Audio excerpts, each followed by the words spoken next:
a crowd this is. Wow. Oh, we're going to take our country back. We're going to take it back.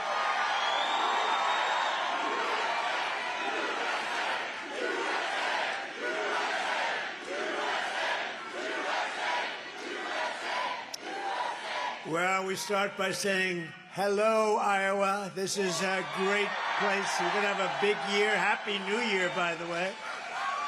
And 10 days from now, the people of this state are going to cast the most important vote of your entire lives. You know, I said it in 2016, I said it, and I meant it.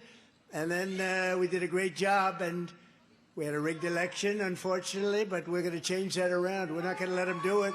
We're not going to let them do that.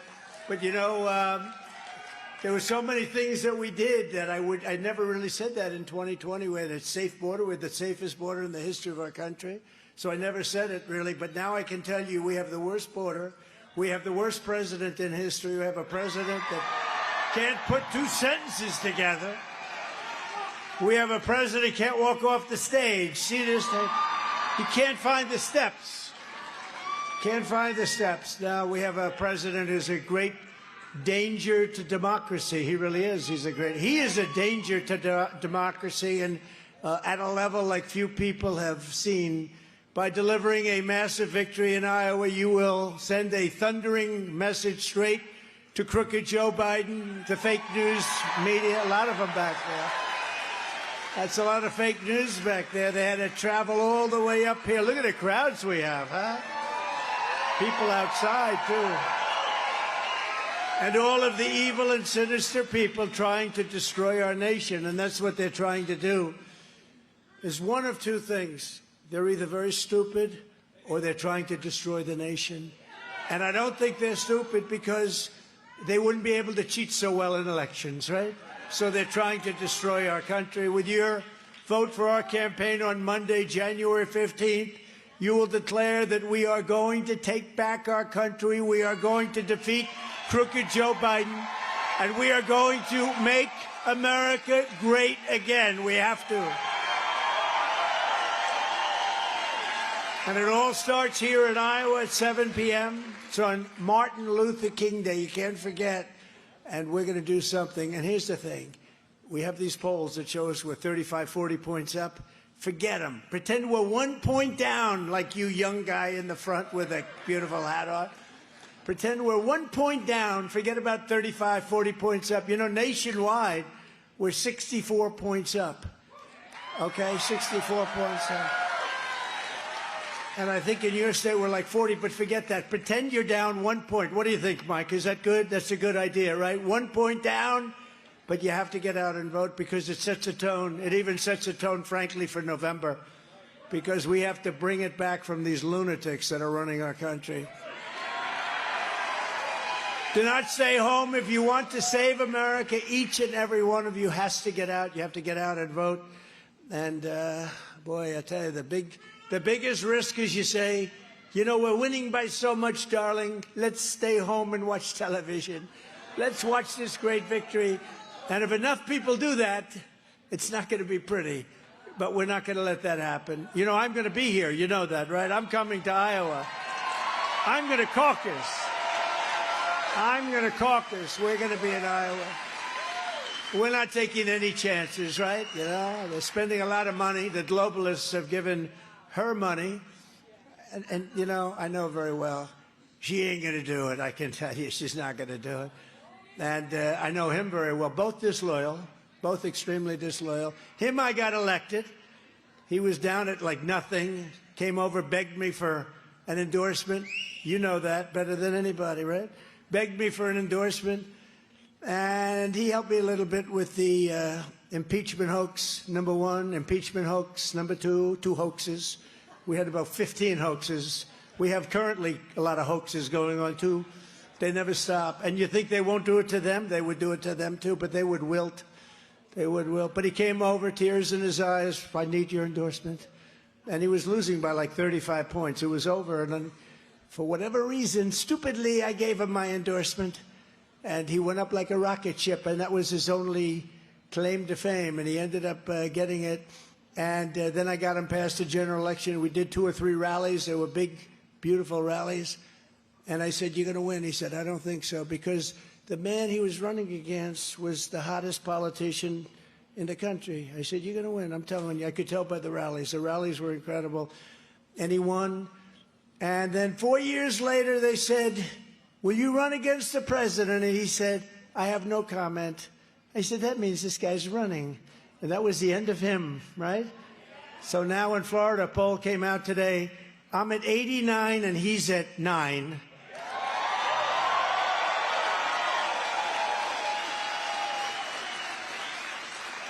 And now I guess he's fighting for second place, isn't he? They're both fighting for second place. You can have either one of them, globalists. But we're thrilled to be joined today by some incredible people. State Senator Brad Zahn. Now, Brad was the first person in the United States, the whole country, to endorse me. Does anybody know that? He endorsed me 3 months before I ran. Nobody knew I was running. I didn't know I was running. I really didn't. I didn't know. One day I said, "Come on, First Lady, let's take that trip down that beautiful escalator, First Lady." But Brad was there 3 months before I was. Can you believe it? So, and he's a great guy wherever he may be. Where's Brad? Where's Brad? Brad. I call him the Marlboro Man. He's a handsome guy. 3 months. You remember that, Brad? I said, "Who's that guy in Iowa?" I didn't know him. I said, "Who's the guy in Iowa? He keeps endorsing me. He likes me." And I got to meet him, and I like him a lot. He's a fantastic guy, and he loves your state. He loves our country. Thank you very much, Brad. We appreciate it. And state representatives, fantastic people. They all endorsed, and they're all really right out there. Derek Wolf, wherever Derek may be. Derek? Hi, Derek. Thank you. Great job, Derek. They like you, Derek. Charlie Thompson. Charlie, thank you. Thank you very much, Charlie. A friend of mine, former Congressman Rob Blum. We should take that former. Hi, Rob. We should take that former away. Do you feel like running for Congress? I have a couple of positions for you in Iowa. I have a couple we could do without. Do you feel like running? I have a couple of ideas. Former acting attorney general, a friend of mine, Matt Whitaker. Very popular, Matt. He's very popular. Good guy. He's a good football player, too, by the way. The stakes of this election could not be higher. They can't be higher. And by the way, I just spotted him, a man who is the single greatest buyer of commercials in the history of television, Mike Lindell. And his pillows are good also. His pillows are very good. But if he could buy our ads for us, I would say that we would have ads just blanketing the nation for about 1/3 the price, I suspect, right? No, you're great. He's a great guy. He's always a popular person, too. We introduce him. People love him. I love him. Under crooked Joe Biden, our borders have been literally erased. Millions of illegal aliens are invading our country. They're coming from all over the world. Nobody knows who they are, where they're from. Countries that nobody ever heard of. Languages that we don't have people to teach these languages. We don't even know what the languages are. They're coming from all over the world. Our middle class is being crushed by Biden's crippling inflation like we have never seen before, really. Violent criminals are running wild in Democrat-run cities while law enforcement has been weaponized against Christians, conservatives, and people of faith. We have war in Europe, war in the Middle East. China is threatening Taiwan. Iran is inches away from a nuclear bomb. They think Iran's going to have a nuclear weapon over the next 61 days. Can you imagine the stupidity of these people? We had it so good. When I was president, Iran was broke. They had no money. I told China, if you deal with them, you can't deal with us. I told that to India. I told it to France. I told it to every nation. And they were broke, and I wasn't looking to hurt them. I just don't want them to have a nuclear weapon. And they weren't going to have one. And when bad things happened in that election, all of a sudden, this guy comes in, takes all the sanctions off, Iran is now a very rich nation. They have $250 billion in cash. Can you believe it? Not even mentioning the $6 billion they got for 5 hostages. How about $6 billion for 5 hostages? I'll tell you what, you know, if it was me, I'd say we got to give them up for that kind of money. $6 billion for 5. You know, I heard about it. It was 5 and 5. I said, okay, now tell me that's the end, right? Because we have Brittany Griner, and for Brittany Griner, well, you're just upset because she always believed in tying her shoelaces during the national anthem, right? Remember? That was when she tied her shoelaces during the national anthem. But for that, they got the greatest arms dealer, they say, in the history of mankind. That was the trade, and he's out there buying arms for Russia right now and happily buying all sorts of military equipment. That was a tough trade, I'll tell you. And then we left the one person behind. He couldn't. They said, oh, we'll get him later. Well, that was already a year ago. Now, what kind of deals do we make? Those are the deals that this country makes. But that was bad. And then I said, okay, we got 6, this one. So we got 5. They got 5. I said, well, that's a little better, although I'd like to know, you know, who are our 5s? Are they the greatest arms dealer? And we're giving you somebody that's not the same? But it turned out, well, they said, sir, that's not all of it. In addition to the 5 and 5, we're giving them $6 billion. Oh, that's more like it. That's more like our country. How stupid are we? How stupid are we? And they have now, if you think, they're about $250 billion. They've made it all in a 3-year period. They had nothing. They were down to broke. They were broke. Actually, a Democrat congressman was on last week, 2 weeks ago, I think, on Deface the Nation. Ladies and gentlemen, it's Donald Trump on Deface the Nation. And they hate when I say that. You know, they spend all this money on PR people to, you know, to clean up their act. There they are right back there, you know, fakers. And then Trump gets on and he calls them Deface the Nation and all the different names we have for the different crooked media. The media is really crooked. But they also, you know, for giving electricity to Iraq, we gave them $10 billion. You've probably heard about that. But I'm not even talking about that. I'm talking about from the oil. They took off all the sanctions. You couldn't do it with me, and took off all the sanctions almost immediately. And they now have $250 billion, and they're giving the money to Hamas. They're giving it to Hezbollah. They're giving it to everybody. Our military leaders have gone woke, and we're teetering on the brink of World War III. And I am the only candidate in this race who's up to the task of saving America from every single Biden disaster, starting on day 1. I know everybody. Thank you. You could sit down. Go ahead, sit down. Oh, we have some front row Joes. You know, these people, I don't know, they must be rich. Stand up. These are rich people because I see them at every event. They're like at 167 in a row. What do? You must be loaded, right? Loaded with cash. But you know what he is more than he's a great American, and they are great Americans. Thank you very much. Thank you. Great people.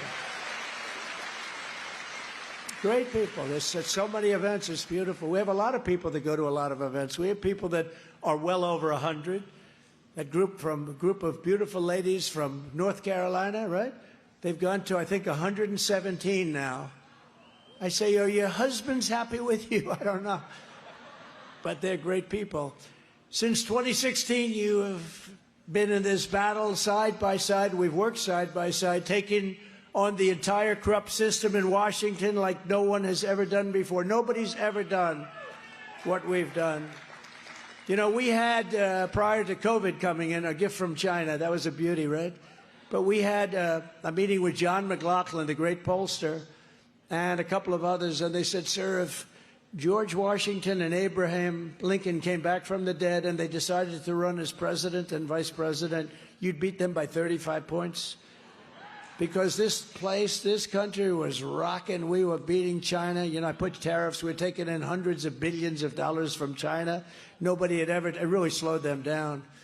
In fact, they're trying to get rid of the tariffs, but they can't because they're producing so much money. Biden would love to get rid because, you know, he got paid off by China, a lot of money. So he wants to do whatever he can to keep them happy. But it's terrible. I mean, he's like a Manchurian candidate. This is what we have as a president. It's a terrible thing. Together we stood up to the failed establishment, the corrupt media. Those people right back there. Look at all those cameras. We stood up to the deep state, the globalists, the warmongers, the Wall Street special interests, the open borders fanatics, and the radical left. And we achieved more than any administration just about in the history of our country. We rebuilt our military. Think of it. We got the largest tax cuts in history, the largest regulation cuts in history. We did things like right to try, where people were terminally ill and they couldn't get some of the really advanced medicines. We have the greatest labs and the greatest doctors in the world for all of that. And you couldn't, you know, they traveled to Asia, they traveled to Europe, they traveled all over the world. If they had no money, they'd go home and they'd die. But right to try gave them the right to use these great, I mean, we've saved thousands and thousands and thousands of people. One of those people is with us today, actually. Natalie, I don't know if Natalie's around, but she's with us today. Where is she? Where would Natalie be? But right to try was an amazing thing. She works with us. She works so hard. She's usually back working on the computer while I'm speaking. That's extremely insulting, but that's okay, because she's heard this speech many times before. But we always change up our speeches, don't we, huh? You know, a lot of politicians, they go around and they say the exact same speech for months. Months and months. Did not a word change. It doesn't, even if history is changing in front of their very eyes, it's that same speech over and over again. And then they wonder why nobody listens. With me, there's always a risk, especially when I go off these suckers, right? Right?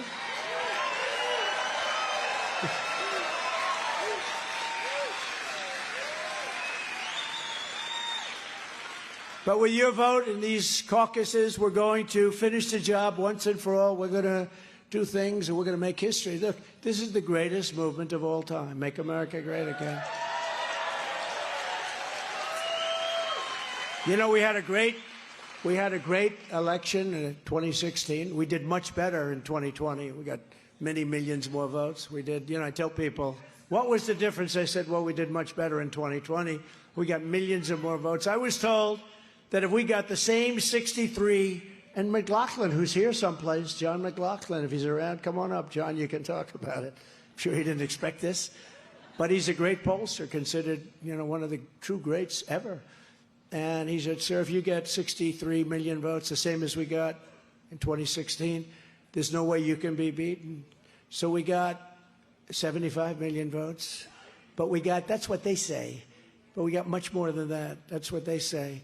So we got millions and millions more votes, and then they said, oh, we just lost by just a tiny bit, these people. And think of it, all those people are dead in Ukraine. It would have never happened. Dead in Israel would have never happened. Israel would have never been attacked. Ukraine would have never been attacked. We wouldn't have had inflation. China wouldn't be looking at Taiwan. They're thirsting for Taiwan. They wouldn't be thinking about it. North Korea was happy with me, and they're not happy right now. Together, we fought long and hard to rescue the Republican Party from the likes of Mitt Romney, Karl Rove, Paul Ryan, right? The wheelchair over the cliff, right? Paul Ryan, the wheelchair over the cliff. He was great. And there's no chance we're going to let them claw their way back into power with the establishment pawns like Ron DeSanctimonious and Nikki Haley. Or even worse, Joe Biden. Joe Biden is the worst. He's the worst president, he's the most corrupt president, and he's the most incompetent president. Other than that, I think he's doing quite a good job. Quite good. He's doing quite a good job, right? He's the most incompetent president we've ever had. And I say it, you could take the 10 worst presidents in history, add them up together, and they haven't done the damage to this country that this guy has done. Our country is dying, and this is no time to waste your vote on another establishment career politician. And, you know, look, I say we have a very big lead over these people, but you just can't take a chance. You don't know. I mean, it's elections, and a lot of things happen with elections. We learned that. But they're not going to be able to carry the water, and there's a bad seat. You know, when you get people in, how about Nikki? She'd go, I would never run against our president. He's the greatest president. He did a great job. He was a great president. I would never run. This goes on for 2 years. You know, I'd never run against the president. Then one day I heard she's having a news conference. I'm going to be running for the presidency. She doesn't have what it takes. I will tell you that. I know her very well. Unlike every other candidate in this race with me, you know that in your heart I am the only one that puts America first. I put America first, and with God's help, I will get the job done like I did before.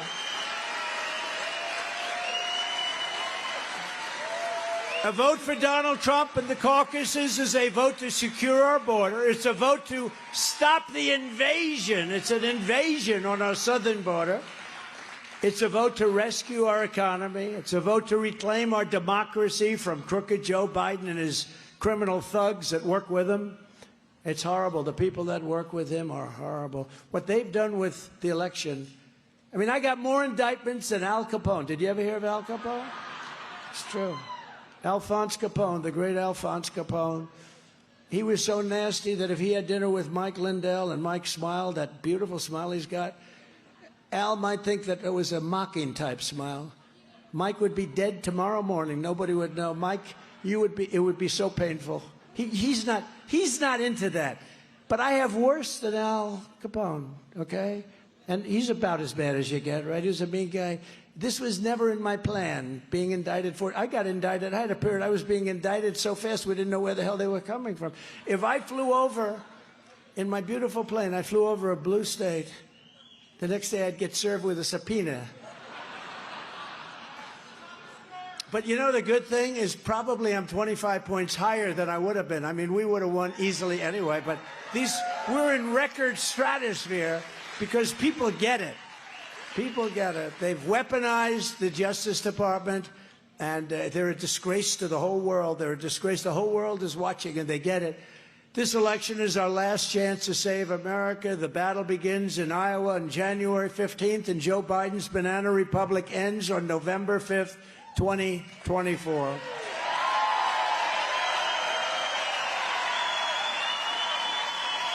Thank you. Thank you. Thank you.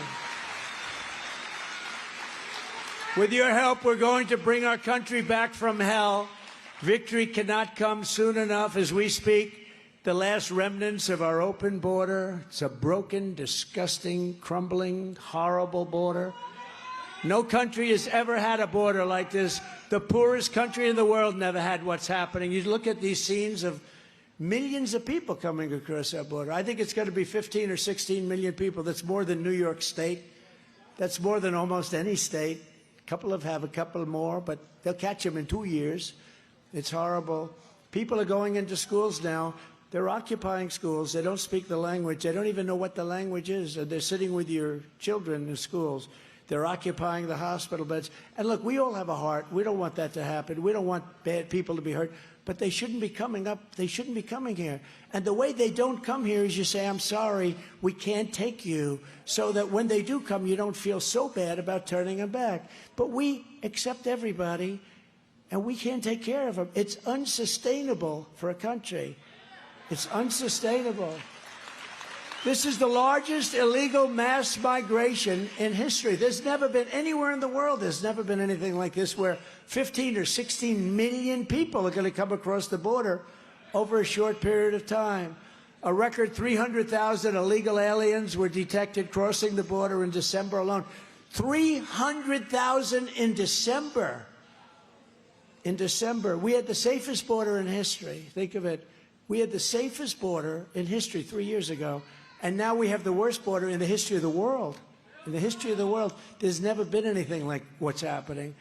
We built 561 miles of border wall. Nobody gives us credit for it. You know, if a 2x4 is laying on the ground that's 50 years old and rotted, they said, you didn't build a new wall, that was a renovation. Okay? So they said, yeah, we built over 500 miles of wall, but a lot of it was renovation. You'd have a piece of steel that's 90 years old laying in the ground that you don't even know if it's steel. It's rotted, rusted. And we dig down 9 feet deep and 30 feet high with steel, with rebar, with concrete. That wall is exactly what Border Patrol wanted. It has an anti-climb provision at the top. I never liked the look of it, to be honest. It has a panel on top. It's called anti-climb. I said, I'd like to leave it off because I'm a very aesthetic person. I said, it looks better without it. They said, the difference is they can climb over the wall the other way. They can't climb it. It's called anti-climb. I said, all right, I'll give it to you. I gave it to Border Patrol. We have unbelievable Brandon Judd. And then we have the great Tom Homan. You know that Tom Homan, Central Casting. I'd say he is Central Casting, right?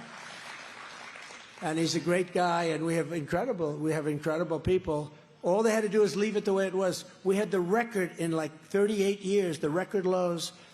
And if Biden just went to the beach and left everything alone, but they couldn't do that. He goes to the beach. He can't even lift one of those little aluminum chairs that are meant for children to pick up. He's not strong enough to do it. Remember when he used to say, I'd like to take him behind the barn. I hit a long ball, you know, shh. But I'd like to take him behind the barn and say, then I'd teach him. If he ever did that, you know what I'd do? I'd go, and he'd fall down. He'd fall down, go.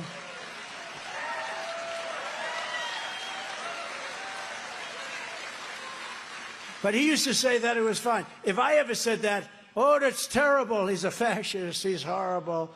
You know, if I ever said that about him, I'm going to take him behind the barn and I'm going to beat the hell out of him.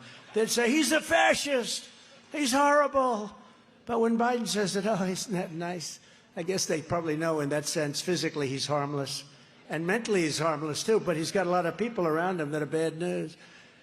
And we get Mexico. You know, we got Mexico to give us 28,000 soldiers worth billions and billions. You know, when they say, he didn't get money from Mexico. What do you mean? I got more money than even if there was no legal mechanism for them to build the wall, give us the wall, build it.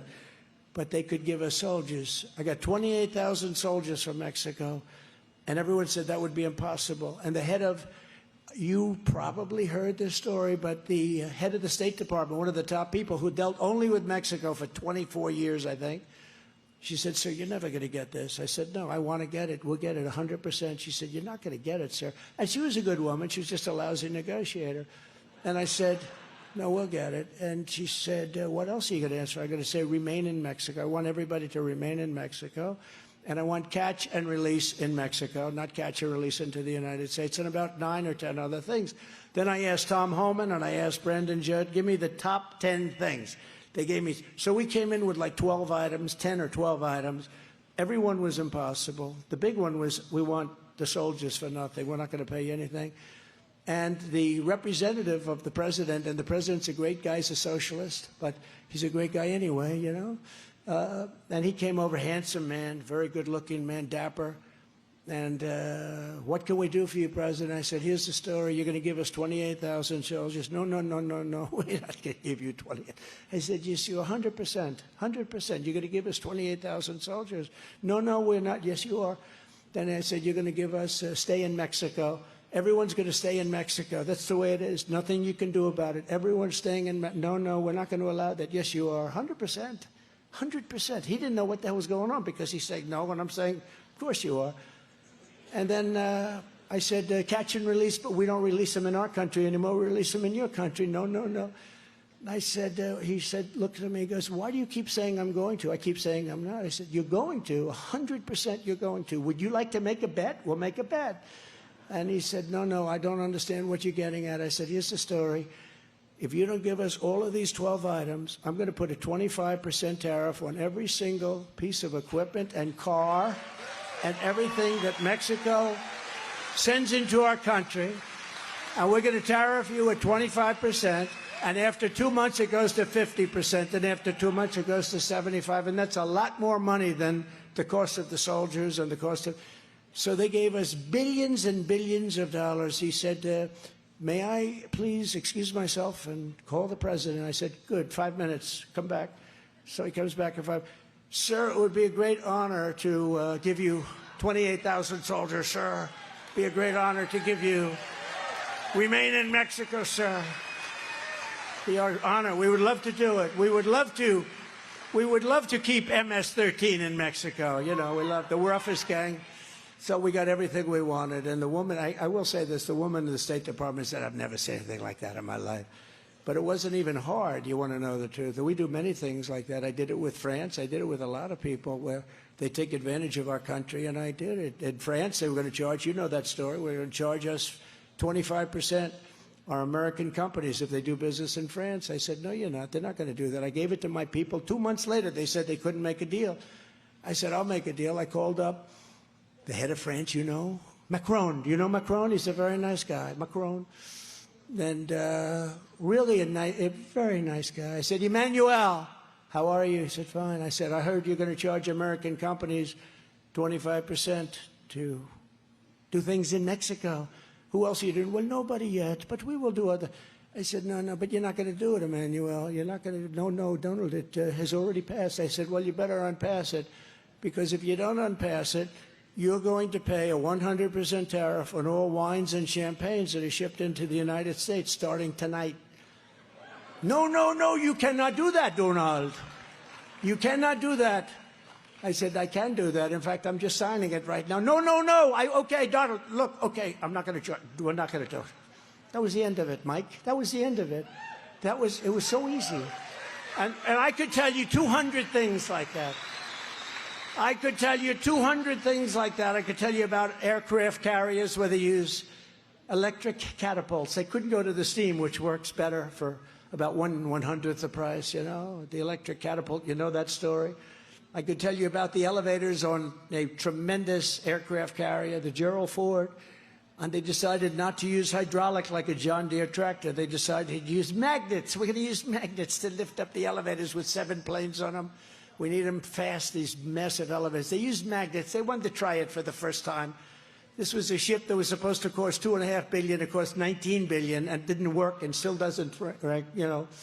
So they use electric catapults instead of the steam, you know, like Victory at Sea. Anybody ever see those planes get thrown off there? Instead, they get thrown off.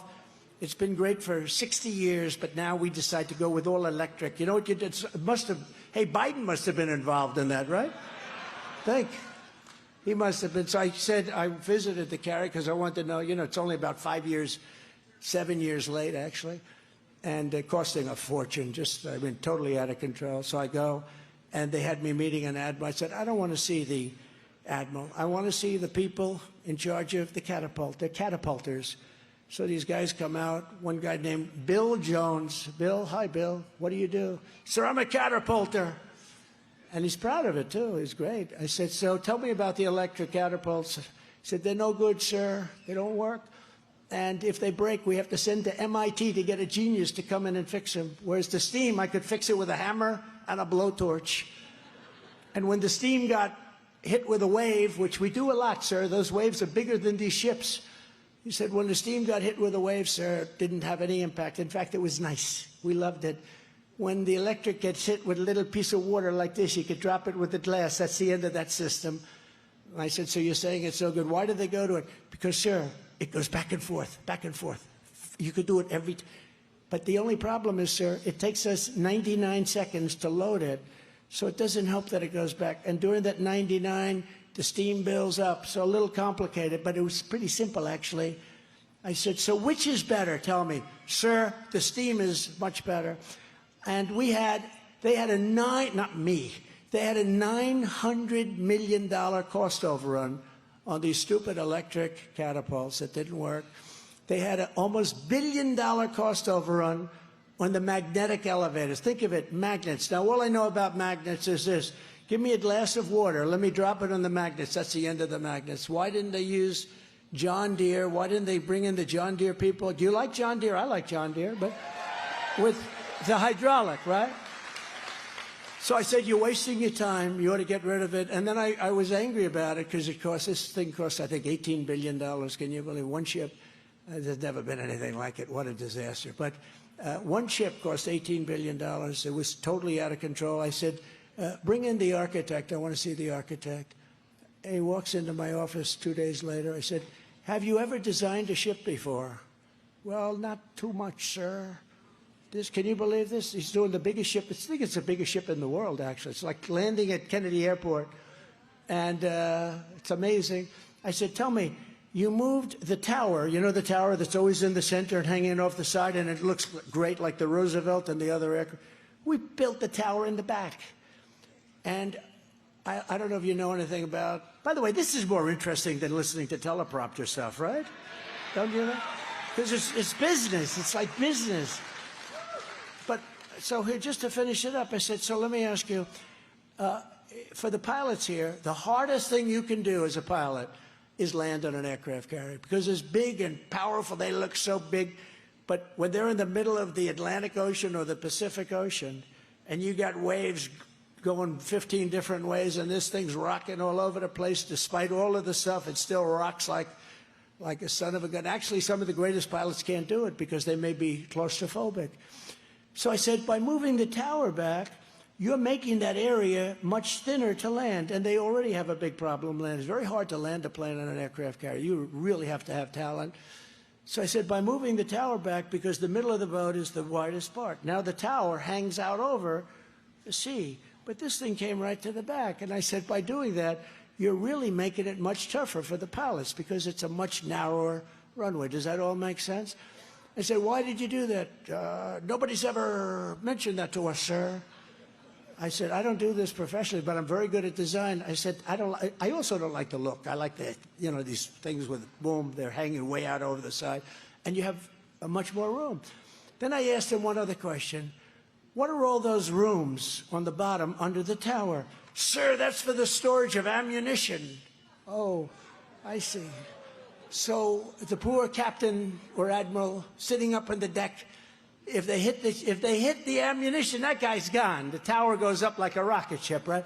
Well, we never thought of that, sir. These people, I'm telling you, it's really unbelievable. But there are many, many stories. I could go all night telling you about the stupidity in government. And we correct. He goes, okay, keep doing it. You want to hear about 10 more stories? Yeah? But anyway. You think Joe Biden can tell you about it? He doesn't have a clue. The guy, he cannot, I'm telling you, I saw the other night, he couldn't find the stairs off the stage. He's looking. You ever notice he looks like this? He's finished with the speech, which usually lasts no longer than about 3 minutes, because, the medical stuff wears off after 3 minutes. So he's looking around.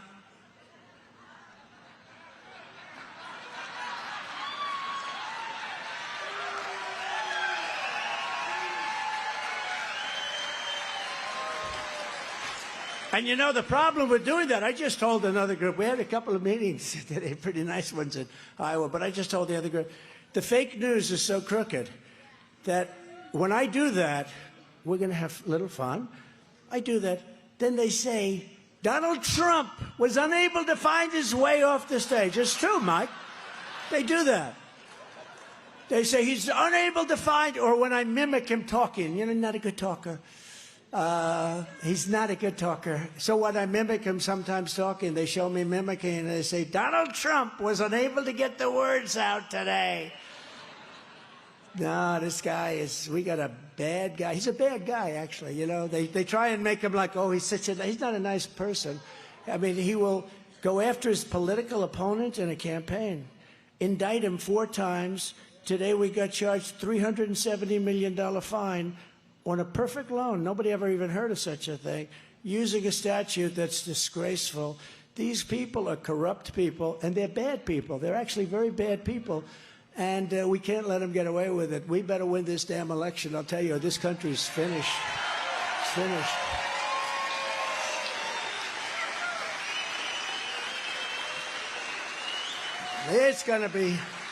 It's gonna be okay, though, because I think we will. I think we will. I never like to say we will because that gives it the maloiki, that gives it a little bit of, but I'll tell you, nobody's ever seen poll numbers like this. Even the fake news was telling me today, they said they've never seen poll numbers like we have. But now we have to put it away. We got, think of it, 9 days. 9 days to Iowa. Then we go to New Hampshire, where we're leading by a lot. Then we go to Nevada. Right? Then we go to South Carolina, where in Nevada, we're leading by 90%.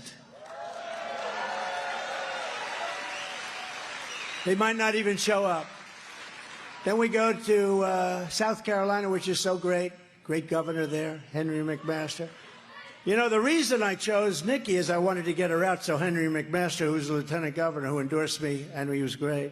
Nikki endorsed somebody else, and she lost. I had a much better endorsement. And I wanted to get Henry to be the governor, so I got 2 for the price of 1, but he was much more important than Nikki to me.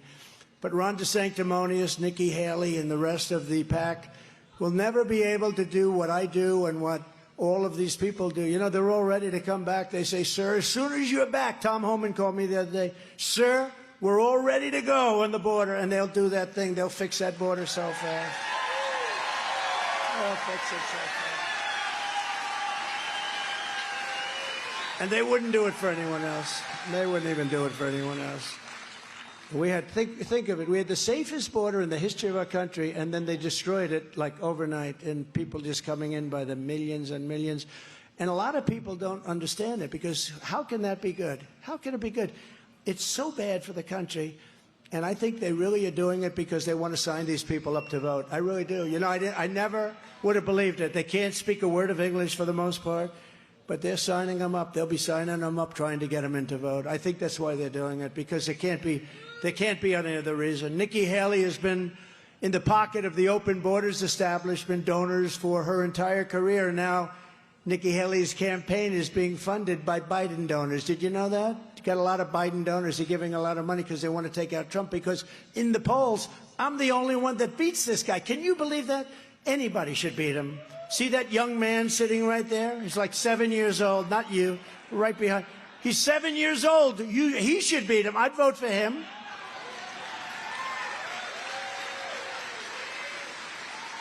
You know, you do, you give him the store test. Let's say you owned a little store, just an easy store, a little store, like a candy store, right? You know, a lot of candy stores, a little store. Do you think that if you went away for 2 weeks, you'd put Joe Biden in charge? He couldn't run it. He couldn't run a store. He couldn't run a store. If you had a little candy store, Joe, would you take over? How do you run a thing like that? He's the president. How do you run this? I don't know. I wouldn't know how to, I wouldn't know where to begin, sir. Nikki opposed my border wall. She condemned my strong border policies, and in 2016, she stabbed the Republican Party in the back by siding with, and she sided with Barack Hussein Obama. Has anybody ever heard of Barack Hussein Obama? Do you remember Rush Limbaugh? He used to call it, he'd say, ladies and gentlemen, today we'll be talking about Barack Hussein Obama. That was Rush. We miss Rush. We miss Rush. We got the Presidential Medal of Freedom that beautiful night. Do you remember that? We miss Rush. Rush, we need you, Rush. But she sided with Barack Hussein Obama against us on the Trump travel ban, which kept us safe. We didn't have one terrorist attack in 4 years. I never could say it while I was president because I didn't want to do it, and then all of a sudden the next day they have an attack. I said, that didn't work out too well. But we didn't have one attack because we were tough. We were very tough on the border. We were very tough with the ban. We had a terror ban, we called it. You know, when somebody comes out of a country that wants to destroy the United States, typically they're not ideal. So we'd say, I'm sorry, we're not letting you in. Haley recently said Iowa voters will need to be corrected by other states. Now, I don't know if that's, look, I don't know. But it doesn't seem nice, right? You know, I don't want to make, because she also said, you know, they asked her about the Civil War. Why did it start? How did it start? She didn't use the word slavery, which was interesting. I don't know that it's going to have an impact, but, you know, I'd say slavery is sort of the obvious answer. It's supposed to about 3 paragraphs of bullshit. She just talked. Nobody knew what she was saying. But today she put down, but today in New Hampshire, she said you have to be corrected. You don't have to be corrected. You built this country. You built this country. But her record shows that she is one who needs to be corrected because she's the one, and there's nobody better to do that than the people of Iowa. Just vote against her. And just before we get to DeSanctimonious, Nikki Haley would also sell you out and grant amnesty to Biden's illegal aliens in her very first way. You know, she said, I will give them amnesty. So they come into the country illegally. You know how many people come into the country through legal means, and sometimes it takes them 10 years, and they have to study, and this and that. They have to love our country. And now you have people just pouring across the border. Sadly, the establishment losers and sellouts lagging far behind us in the Republican primary cannot be trusted on taxes, trade, or anything else. They're globalists, and they always will be globalists. You know, when you're a globalist, something wrong with that, because it really hurts our country. It really does. We can help the world, but we have to help our country first, because this is a country that's got a lot of problems. But history will show that there's nothing you can do to change them, and they'll betray you just like they betrayed me. I mean, Ron DeSanctimonious, I endorsed him, and then he says, no, I don't want to comment, meaning, you know, I'm going to run against him. Boy, did I hit him. He doesn't know what the hell happened. I think he's still saying, what happened? He's going around saying, what happened? I used to be popular. He wasn't really popular, and I could tell you a lot of different things. The fact is, you need a personality if you're going to run for office. If you run for office, it's nice if you have a little personality. You don't have to have much, but a little. Good policy and a little personality. Iowa does not want politicians like Ron or Nikki, who both support a 23% national sales tax. How would you like to buy a nice John Deere and say, excuse me, you're going to have to pay 23% sales tax on that tractor? Or how would you like to buy a pillow from Mike Lindell? How would you do if you could charge 23% sales tax, Mike, on the pillow? I don't know. That would be not so good. I think your customers would fly away, right? It's not a good thing. It's not a good thing. And it hurts really the middle class and less than the middle class, much worse than anybody else. You don't want politicians like Ron or Nikki, who both want to gut Social Security and Medicare for our great seniors. That's what they want to do. Ron voted 3 times to raise the retirement age very substantially on Social Security when he was in Congress. And by the way, nobody liked him in Congress, I will tell you that. Most of Congress has endorsed me. Even in Florida, almost everybody endorsed me. They didn't endorse him. And Nikki says the retirement age of 65 is way too low. It's way too low. Anybody 65 here thinking about Social Security a little bit? You could raise your hand. You don't want to vote for Nikki. That's a lot of people. You don't want to vote for Nikki. Unlike DeSantis and Nikki Haley, we will always protect Social Security and Medicare for our seniors. You know, you're going to be good. I'm not going to do anything. I'm not touching. You deserve that stuff, Medicare and Social Security. But remember this. We have under our feet wealth like no other country in the world has. We have more than Saudi Arabia. We have more than Russia. We have more than any country in the world by far. It's called liquid gold. It's oil and gas, liquid gold. And we were going to, you know, we were drilling. We were number 4 when I got there.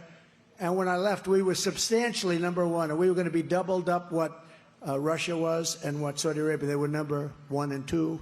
And we took over number 1 by a lot. And we were going to be selling to Europe. We're going to be selling to Asia. We're going to make so much money. You didn't have to play around with your Social Security. We were going to be, you know, Saudi Arabia. I said, how much debt do you have? To the king. He said, debt? Debt? What is debt? I don't know. You know, they bought like 100 777s from Boeing. I said, do you finance them? Finance? No, we pay them cash. We give them cash. We don't have any debt. We don't need to finance anything. Because they have liquid gold. We have more than they do. We were going to make this country so rich, and then this idiot comes along and he stopped everything, and he ended ANWR. ANWR in Alaska is probably the biggest site in the world. It's probably bigger than Saudi Arabia. Nobody really knows for sure, but probably it's bigger. I got it approved. Ronald Reagan couldn't get it approved. I got it approved. In the first week, they ended ANWR in Alaska. People can't believe it. It's not just Alaska. I mean, Alaska couldn't believe it. Economic development, all the jobs. But the whole country in that case. We have the biggest site in the world, and this guy ended it. And he doesn't even know why he ended it. If you say, why'd you end it? He would have no clue. He doesn't know. Somebody told him to end it. On my first day back in the White House, I will terminate every open borders policy of the Biden administration, stop the invasion of our southern border, and begin the largest domestic deportation operation in American history. We have no choice. It's not sustainable.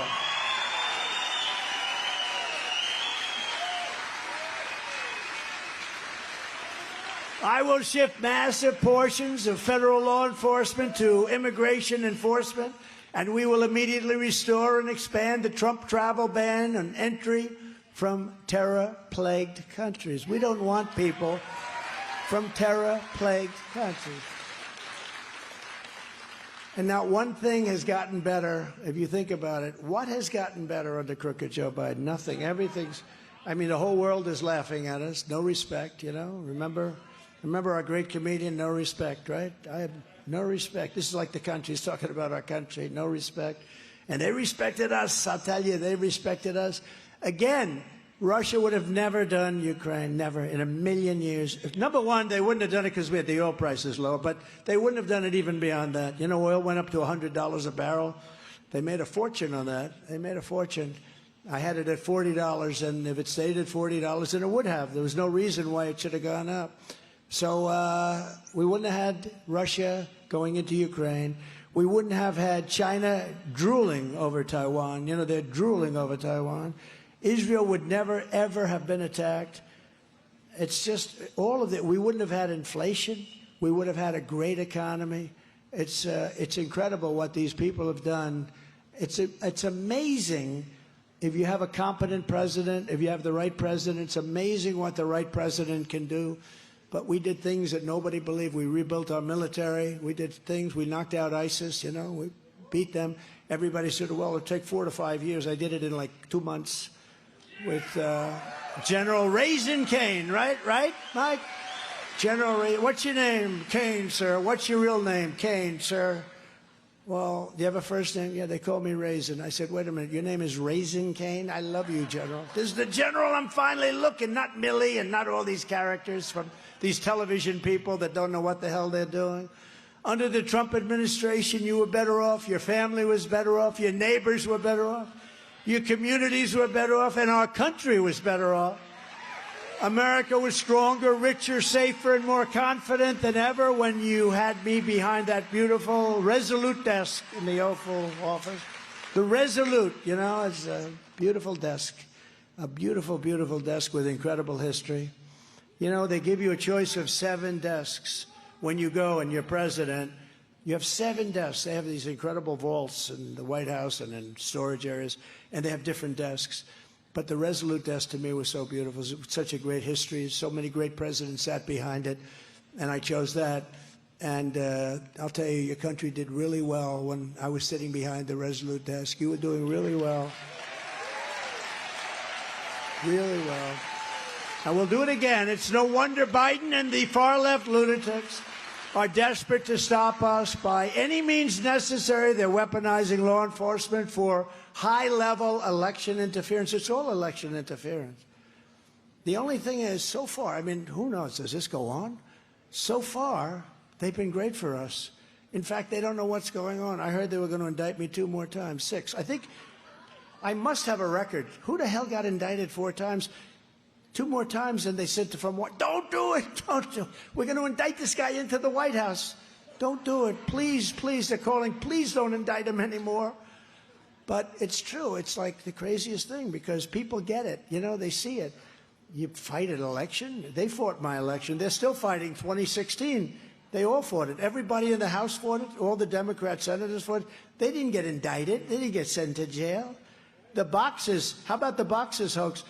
Biden has 15 times the number of boxes over 50 years. And he took it. Think of it. He took it when he was a senator. He wasn't allowed to do that. He took it when he was a vice president. He wasn't allowed. I have the Presidential Records Act. I'm allowed to do it. I'm allowed. All that stuff is a hoax. It's a big hoax. And they'll let him get away with it. They let him get away with it, but me, they don't want to let it get. And he has it under his crummy Corvette. You know, he loves that car. I wonder who gave him that car. Which country gave him that car? But he has it on the floor of his Corvette, right? The Corvette runs over, you know, papers from China.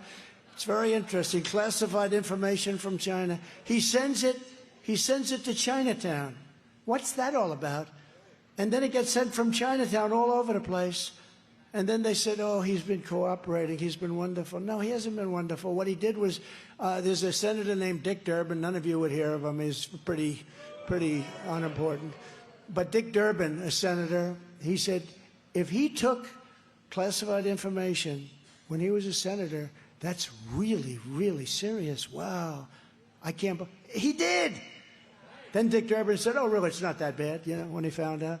But no, it's bad stuff. But if I do it, it's like a big deal. If he does it, it's fine.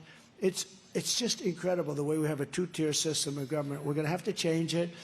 And remember, you know, they have to be careful because this can boomerang too. You know, it's like we could have done some really terrible things, and it's very bad for our country. They've opened a Pandora's box, which is very, very bad and very dangerous for our country. But all of this is happening because we're beating them badly in the polls. You know, if I wasn't running, or if I was in 5th place, 4th place, like, how about this guy from Arkansas? He's been at 0 for a year. 0. His name is Ada Hutchinson. It's actually Asa, but I call him Ada. Ada Hutchinson. He was the governor of, I don't know, because it's such a great state. Arkansas is a great state. But this guy's been at 0 now for about 6, 7 months. And if he ever cracked 1, I'd be shocked.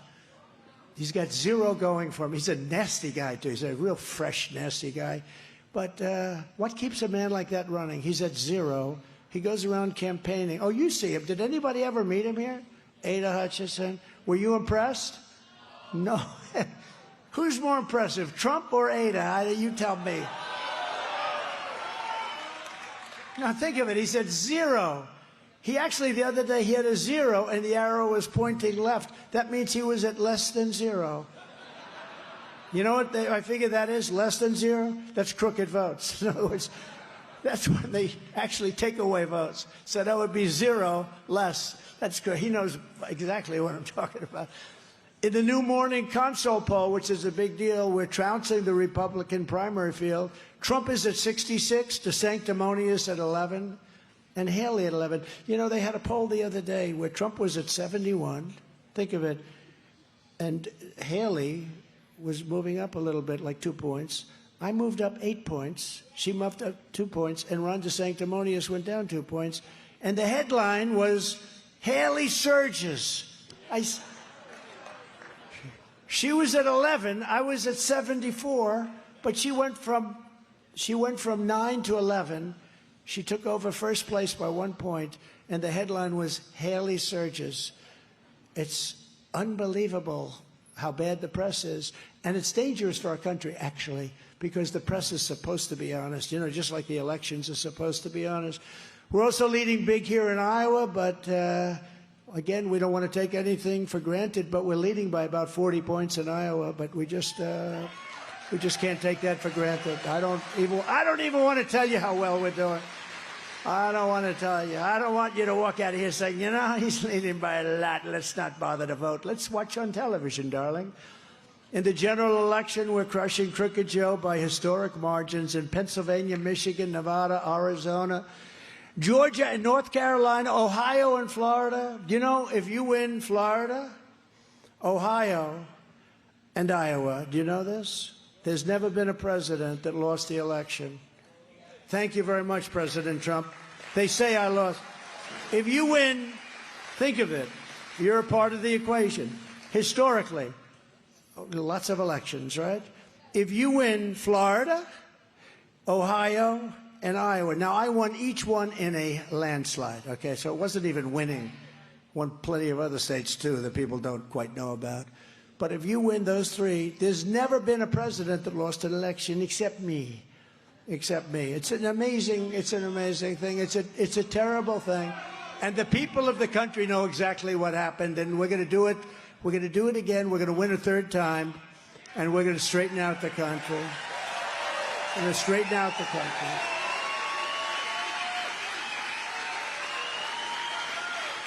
But it is true. You know, if I didn't run, or if I was like running in 3rd, 4th, 5th place or something, I wouldn't be indicted. They're not going to indict me.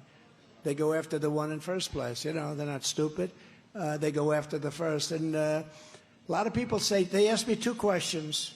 First, they say, sir, how do you do it? How do you wake up in the morning and put on your pants?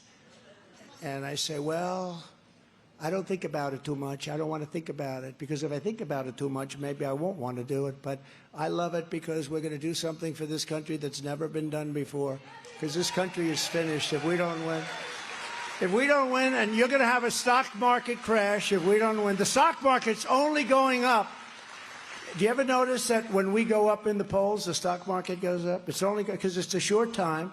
And the stock market only goes up because they think we're going to win. If we didn't win, I think the stock market would be I think it's going to be 1929 depression if we don't win. So it's not recession, depression. It's going to be a 1929, baby, and we can't let that happen. And the second thing is, sir, will they do it again? I've had tough guys, like the toughest guys on Wall Street, you know, very smart, very tough. They're not strong like a lot of you guys. You guys are much more physically fit. These are not, but they're physically fit mentally, very smart. And a lot of the people in the front row know some of them, smartest guys on Wall Street.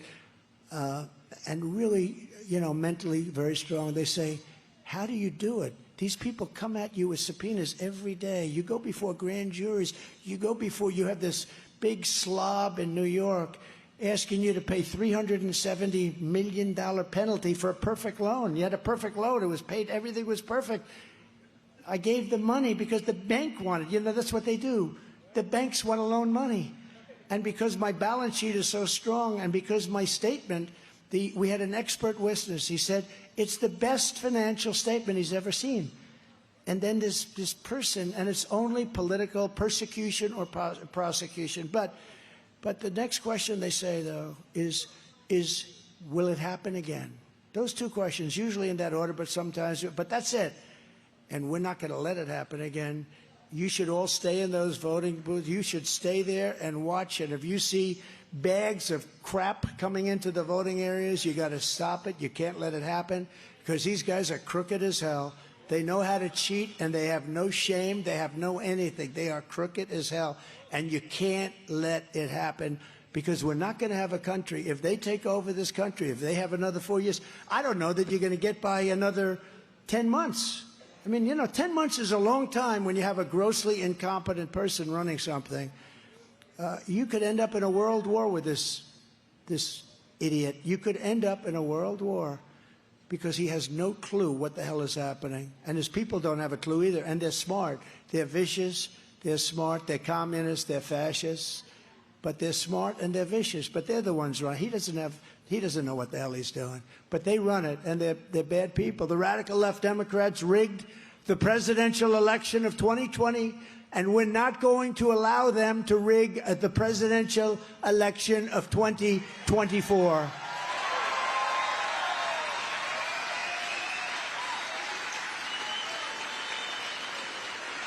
And every time the radical left Democrats, Marxists, communists, and fascists indict me, I consider it a great badge of honor.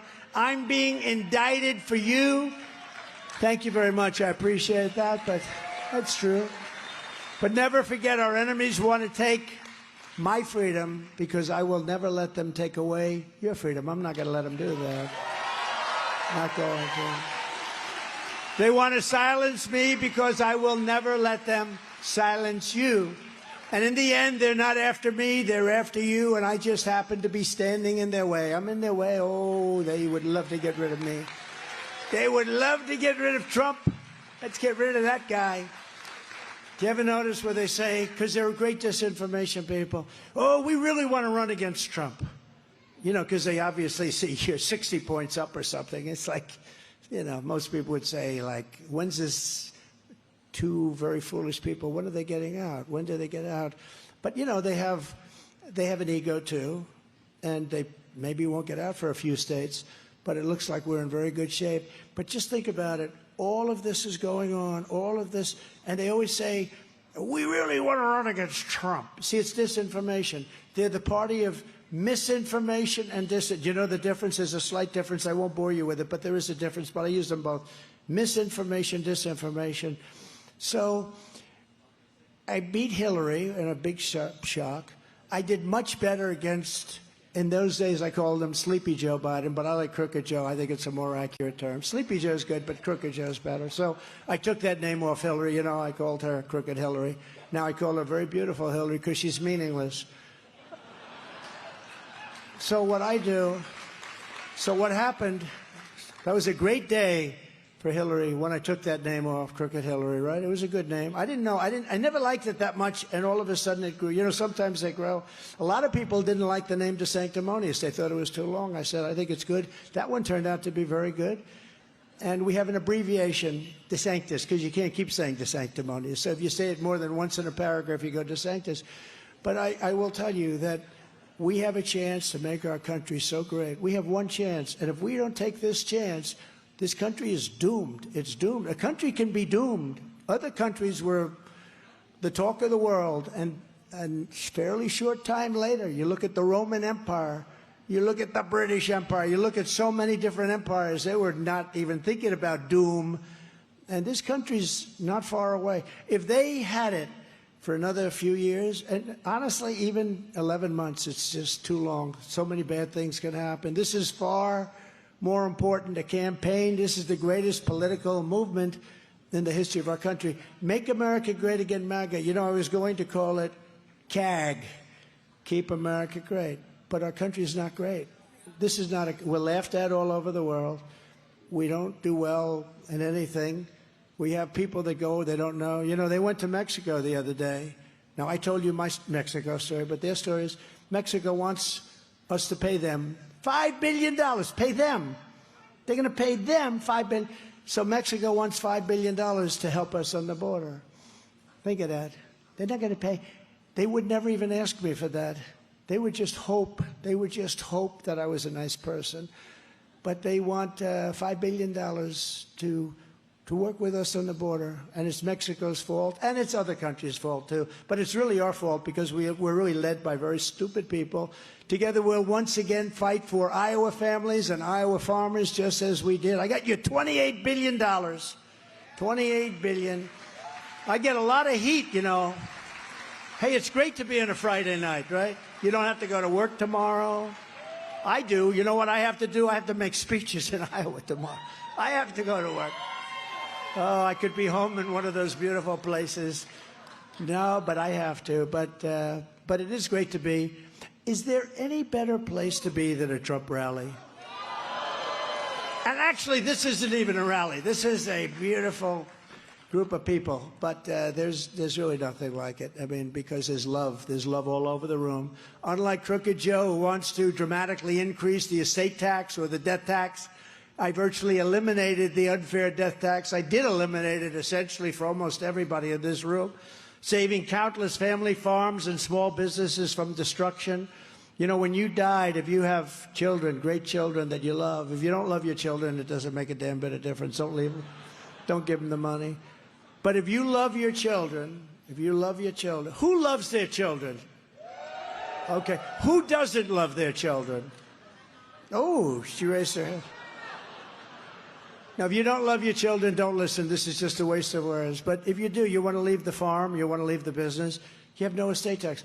They used to, if you left the farm, they would almost always go bankrupt because they had to go to a bank, they had to borrow the money. You know, it's a great business, but it's cash intensive, land rich a little bit.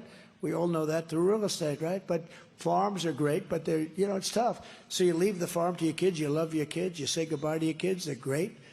And then they end up losing the farm over a period of 2, 3, 4 years. I ended that. I ended the estate tax, or the death tax, as we call it. I also ended the NAFTA disaster, the worst trade deal ever made, and replaced it with the brand new USMCA, the best trade deal ever made, a giant win for Iowa farmers. That was a big win for the Iowa farmers. And you know why we all know it's so good? Is because China, you have to see this. China, by the way, I think maybe my best deal is with China, but I don't talk about it too much because I'm so angry about COVID, but maybe the best deal. But if you look at the USMCA, Mexico and Canada, they're trying to renegotiate the deal. They want to renegotiate that deal so much because we made a much better deal than they did. And they're trying to, you know, for years they took advantage of us with NAFTA. But Mexico and Canada are trying to renegotiate the deal. And I tell the Biden administration, don't do it. Don't do it. We had to suffer with NAFTA. Now you do, and you know that. The deal we made, USMCA, Mexico, Canada, it's the greatest trade deal ever made in this country. It's an amazing deal. And they want to change it. Don't change it. Don't let them change it. Talk to your senators. They'll do a lot for you. I took on communist China like no administration in history, bringing hundreds of billions of dollars pouring into our treasury when no other president had ever gotten even 10 cents from China. And then I gave you, out of all of those billions of dollars, I gave the farmers $28 billion. And it is funny, though, because my people keep saying, don't talk about it, sir. It's demeaning. I said, wait a minute. It's like you're taking advantage. You shouldn't say it to the people of Iowa. Don't say it, sir, because it sounds too contemptuous. I say, listen, I got Iowa $28 billion for their farmers. They're never voting against me. They vote against me. You think that Biden lays awake in his bed, turning and tossing, thinking about how he's going to screw China? I don't think so. They lay awake thinking about how they're going to screw him, but it doesn't work the other way. No, I got you $28 billion, and somehow I'm not overly worried. I'm not overly worried. And I know that sounds a little bit brash, but the farmers appreciate it. I said, remember, I said, just stick with me. We're going to make a great deal. And the farmers stuck with me. They never, I'll remember an interview on one of the shows in the morning, and they said to one of the farmers, and you know, there was a period of time when they really cut us off, and it was a tough negotiation. And this farmer said, no, President Trump's right. We're dying right now, but he's right. He's going to get this thing. Because for 30 years, the farmer was really getting hurt in this country. And this farmer said, no, it's very tough, but I'm sticking with President Trump. And very shortly after that, we made a deal that was unbelievable. $50 billion they had to buy. And I said, what are they buying now? I asked Sonny Perdue, Secretary of Agriculture, who's a good guy, by the way. I said, Sonny, so tell me, how much did they take advantage of, the farmers in our country? And he said, comes back 2 days later, about $28 billion. I said, good, I'm going to give him $28 billion from China. And I gave him checks. A lot of the people in this room got it. And I said, you're going to go two things, buy more land and bigger tractors. Remember my line? I said, buy more land and bigger tractors. And that's what happened, and you're doing great with it. But don't let them change that one either, because that one's up. And as you know, Biden is he's a man who is very compromised with China. He's a Manchurian candidate. Does anybody know what a Manchurian candidate is? Because he is a Manchurian candidate. He's paid off by China, so he may do bad things. Just as I promised, I also stood up for Iowa ethanol. I issued a historic rule declaring that E15 would be made available all year round. Nobody thought that would ever be done. And letting them use existing pumps and existing equipment, which saved hundreds of millions of dollars for your state. And Ron DeSantis spent his entire career as a raging opponent of ethanol. He was an opponent. Now all of a sudden I see I'm with ethanol. This guy spent every year in Congress trying to kill the farmer. He was against the farmer, and he was against ethanol. But he'll destroy ethanol, and I'll protect ethanol for 4 more years. You'll have total protection in the White House. You know, when a politician, because I know politics for a long time, but always on the other side until the last period of time. But when a politician says something, initially that's what they always do. So Ron DeSantis was against Social Security. Now he comes out in favor of Social Security. He wanted to cut the hell out of it. That's where his inclination is. Same thing with Nikki. That's where their inclination is. And they always go back after the election. They go back to it. Just like they try and reduce gas prices, and after the election it goes up like a rocket ship, you know, which is what they're trying to do right now. Biden, before I even arrive at the Oval Office, shortly after we win the presidency, it's going to be us all together. I will have the horrible war between Russia and Ukraine settled. I know them both very well, Zelensky and Putin. I'll get it settled. We will turn. It's a terrible war. Millions of people are dying. You know, it's far worse than they are not giving you the real numbers. The number of people that are dying is far greater. When those massive buildings come tumbling down, there are a lot of people in those buildings, and then they say, yeah, there were 2 people hurt.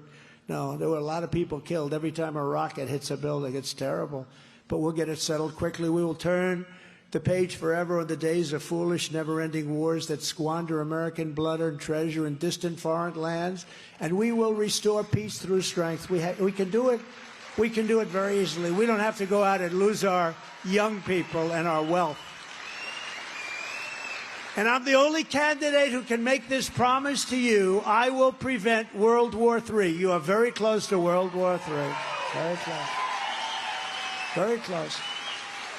You're very close to World War III, far closer than most of the people in this room would understand. and we will prevent World War III. And this would be a war with nuclear, and I don't even want to tell you about the destructive capability, but this would be obliteration. This is not World War II with the army tanks going back and forth shooting at each other. This is obliteration. I will end Biden's inflation nightmare, save our nation from debt and economic despair, and we will immediately drill, baby, drill. Drill, baby, drill. Immediately. In fact, you know, when you give the speech at the White House, at the Capitol, and you have the stairs going up, the beautiful stairs with the red carpet going up, I'm so anxious to get some of these things signed, like closing up the border, like getting out all the criminals that are coming to our country, like drill, baby, drill, and other, that I think rather than going back to the Oval Office, which is somewhat of a little track, I'll put a desk about 5 steps up. It's many steps. And I'll sit down at that desk and I'll sign all of the things that we're talking about tonight so I don't waste a lot of time on day one. And I'll also cancel crooked Joe Biden's insane ethanol-killing electric vehicle mandate. How crazy is that? Crazy. And don't sell your gas stove because you'll be using your gas stove for a long time. That's another thing. People that are great cooks say gas is much better than electric. You know, what do I know about it? I really wouldn't know, but they say the gas is much better than electric, and you're not going to be using electric if you don't want to. You're going to have the option. Same thing with cars. They don't go far. They're very expensive, and they're going to all be made in China because China has the materials. But we have the materials called gasoline. We have the materials for what we want. And I'm not against the electric cars, but if you want a hybrid, you can have it. And if you want, but you can have a lot of choice. And that's the way it has to be. To mandate electric, how can you do this? And we don't have enough electric. And you know, electric is produced by fossil fuel. Okay? You know, people don't say that. You know, all that fossil fuel is really getting it done. But just as I did before, I will appoint strong, highly qualified, pro-Constitution Supreme Court justices who will interpret the law as written. And I will direct a completely overhauled DOJ to investigate every radical, out-of-control prosecutor in America for their illegal, racist enforcement of the law. And I'm also going to indemnify all police officers and law enforcement officials throughout the United States to protect them from being destroyed by radical left lunatics for taking strong action on crime. We're going to indemnify them because they get sued.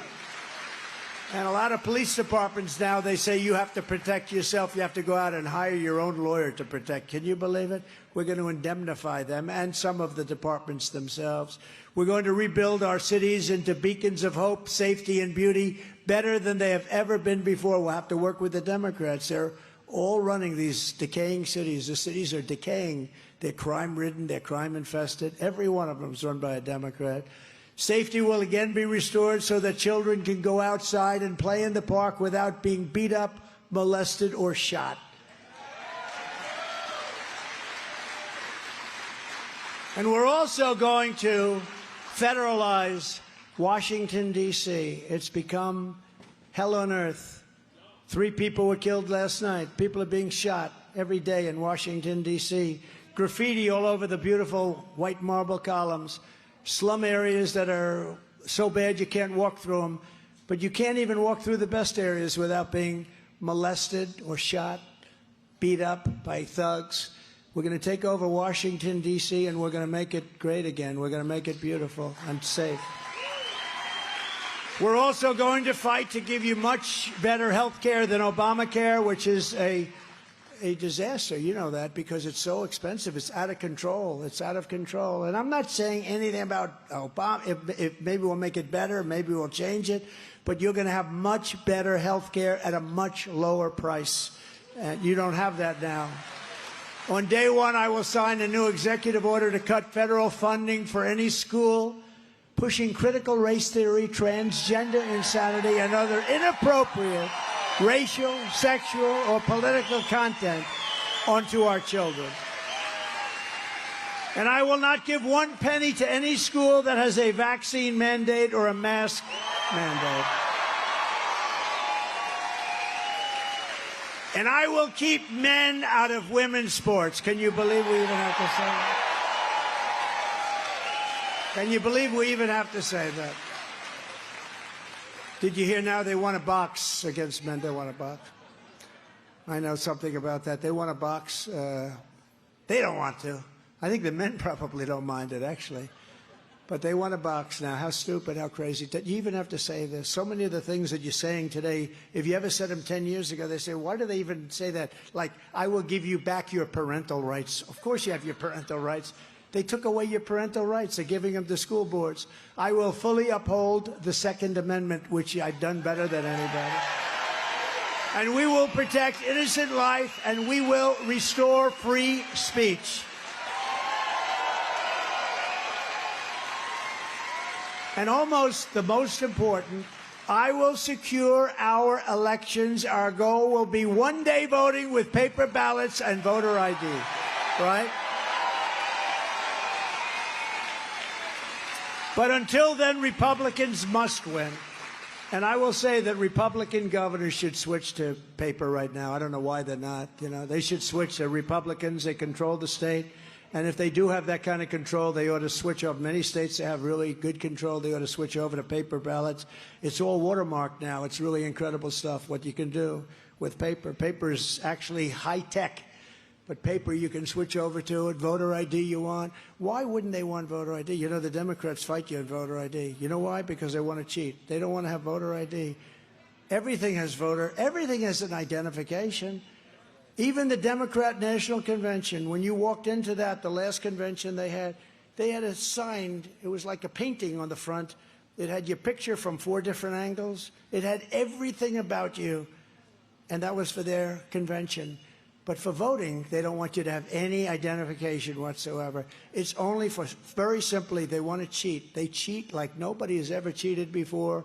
So if you want to save America from crooked Joe Biden, then get every patriot you know, make sure they're registered Republicans. You can get them out to vote in their local precinct caucus at 7 p.m. Monday, January 15th, and I'm going to be here for doing that. I'm going to be in Iowa. And remember, you're first in the nation because I kept you first in the nation. I kept you there. Nobody else, no other politician. I kept you there. I know the governor I called, and I said, when are you endorsing me? Well, sir, I'd rather remain neutral. And I said, well, when you called me a number of years ago, I endorsed you and I got you elected. I even moved Terry Branstad to China. Right? I moved him to China, your governor. He did a very good job. He did a very good job. Well, sir, I'd rather remain neutral. I said, well, I would have rather remained neutral too, but I didn't. I got you elected. So it's a whole thing. But we got you first in the nation, and that's a big deal, and we love it. And, you know, you're a great political state in a sense. When I hear Iowa, I think of farmers and I think of politics, and we're going to keep it that way. You have a great tradition here. They wanted to move you to the back of the pack. Look, the Democrats left. They left, which I think was foolish. There was no reason for it, but they left. And you're first in the nation because of me, and I'm going to keep you there, too. I'll keep you there. The whole world is watching, so learn how to caucus and find your caucus location, which is often different than where you're normally, when you normally vote. It's a little bit different. It's ia.donaldjtrump.com. So remember that. Go just caucus and bring people and just make sure we win big, because that's going to set the table for November. So in conclusion, from Fort Dodge to Cedar Rapids, from Des Moines to Davenport, from Sioux City to Iowa City to right here in Mason City, we stand on the shoulders of generations of Iowa patriots who tamed the wilderness, braved the elements, tilled the soil, worked the fields, built the factories, and poured out their blood, sweat, and tears to make this country into the greatest nation in the history of the world. But now we are a nation in decline. We are a nation in very, very serious decline. We're a failing nation. We're a nation that has lost its confidence, its willpower, and its strength. Think how horrible that sounds. We're a nation that's lost its confidence. We are. We have lost its confidence because we have horrible leaders that shouldn't be the leaders. We're a nation that has lost its way, but we are not going to allow this horror to continue. 3 years ago, we were a great nation, and we will soon be a great nation again. It was hardworking patriots, and that's what you are. You're incredible patriots like you who built this country, and it's hardworking patriots like you who are going to save our country. We will fight for America like no one has ever fought before. 2024 is our final battle. It's our final battle. Got to do it. And remember, this is the greatest movement in the history of our country. You know, you've had people come along and they did well in one primary. They might have won a primary unexpectedly. Or Pat Buchanan, I think about him, he did well in Iowa. I think he came in second, and he made a career of being a great political pundit because of that. I mean, we won, last time we won 50 states, right? Last time we did numbers that nobody's ever done, the largest number of votes in the history of our country. Bad things happen, really bad things. We can't let that happen again. But we got more votes than any sitting president by far in the history of our country. And in 2016, some people thought it was a surprise. I didn't think it was a surprise because we had rallies that were so massive. But we have bigger rallies now than we did then. We have bigger rallies now than we had in 2020, and they were big. They were big, and you know, we did incredible. But we're going to do better this time. We're going to do so good, but we're going to be watching. You know, it's called secure the ballot. We have to secure. We have all the votes we need. We have to secure the ballot. And with you at my side, we will demolish the deep state. We will expel the warmongers. We're going to get them out of our government. They are not good. Look, there'll be a time, maybe there'll be a time, but there's no reason for it. You can get things settled and a lot better. And Ukraine's an example. That could have been settled so easy. I would have had that done in 24 hours. That could have been settled so easy. All those dead people, all those buildings that are gone, those cities that are gone, 2,000 years old, domes that are 1,500 years old, you can't replace them. But so many people have died. We could have solved that. Israel would have never been attacked, ever, not even a chance. Or that horror show, what they did in Israel was a horror thing, a horrible thing. All the people dead. And from both sides, now you look at what's happening the other way. From both sides, we would have never had that. We'll get that settled and solved, too. Somehow we'll get it solved. But we'll drive out the globalists. We'll cast out the communists, Marxists, and fascists. We'll throw off the sick political class that hates our country. They hate our country. We'll rout the fake news media, and we will evict crooked Joe Biden from the White House on election night 2024. We have to get him out of there. He's bad. He's a bad guy, bad person. The great silent majority is rising like never before, and under our leadership, the forgotten men and women will be forgotten no longer. We're not going to be forgetting the men and women of this country. We will love our country. We will take care of our country. We will pray to God for our strength and for our liberty. We will pray for God, and we will pray with God. We are one movement, one people, one family, and one glorious nation under God. And together we will make America powerful again. We will make America wealthy again. We will make America strong again. We will make America proud again. We will make America safe again. And we will make America great again. Thank you, Iowa. Get out there. We love you. God bless you all. God bless you.